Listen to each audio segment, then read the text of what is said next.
Hello and welcome back to Friday Minis. Now, we've been on a roll with our C-related topics recently, so let's delve into another one, and that is the concept of structures. Now, here's the deal. C was kind of before the time of, when we did OOP, we had classes and things like that. Well, we didn't really have the ability to express something like that in C, and the closest thing we had was a structure. Here's the deal. A structure is essentially a way in which you can group several pieces of data together, and in doing so, well, you now have one unit, one data type essentially to talk about. That's the whole point. That's the whole point of a structure, right? It's just there to bring things together. So conceptually, it's not too hard to understand.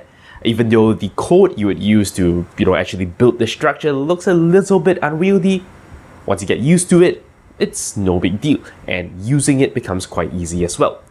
So let's jump straight in to take a look at some code. What we have here is a point class. The whole point of this is to, well, keep track of the x and y coordinates of a particular point, which is why, of course, in our structure, we hold x and y, right? And we give it a name, point. So this is how you define a structure. Do note the semicolon at the end, which is something that trips most people up. And yeah, that's the definition, as simple as that. In terms of using it, well, you would initialize it like any other data type, except you do have to mention struct in front. And in order to access the members inside it, namely in this case x and y, you simply use the dot notation.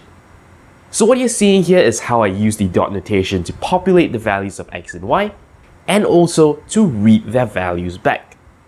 As you can see, I'm able to print the x and y of this particular point on screen. That was structures in a nutshell. And if you don't intend to take things further, that's it. You could just stop here.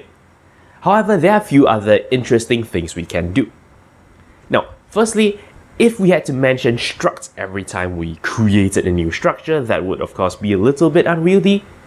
What you could do is you could use typedef, which tells C that you want to build a brand new type. Tweaking up our code slightly means that, well, further on down the line, we no longer need to use the struct keyword when we're actually trying to build a new struct.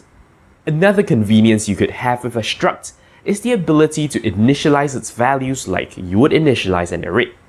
And here's how you would do it. In fact, we've just shaved off 2 lines because we no longer need to assign p.x and p.y separately. We could do it all in one. As you can see, the result we get at the end of the day is still the same. So yeah, that's cool, right? One more thing and I'll let you go.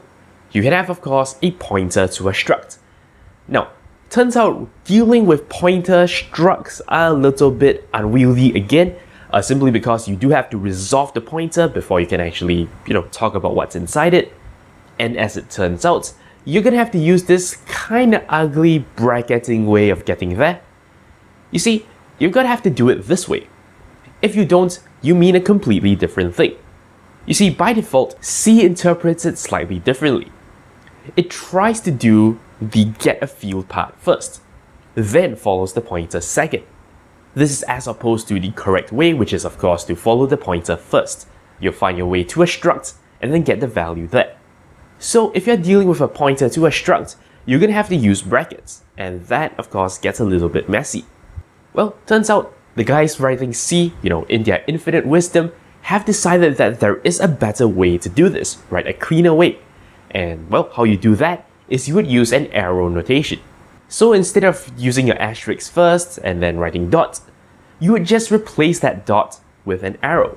By writing it like this, you're saying that what's on the left is a pointer to a struct. And from that struct, I want to extract the value, indicated next. So that is how you would, ideally want to work with pointers to structs. So yeah, that's it. Right, today's episode is meant to be a very short crash course through, well, what a struct is and how it works. Next week on our Wednesday episode, we are actually going to use this, so hope you look forward to that. That's all there is for this episode of Friday Minis. Thank you very much for watching, and until next time, you're watching 0612 TV with NERDfirst.net. Thank you very much for watching. If you like my work and are feeling generous, you can shoot me a one-time donation on PayPal or sign up for a recurring one on Patreon. Of course, you can simply like, comment, and subscribe. You know the deal. For more videos, links to my channel and a related playlist are on screen.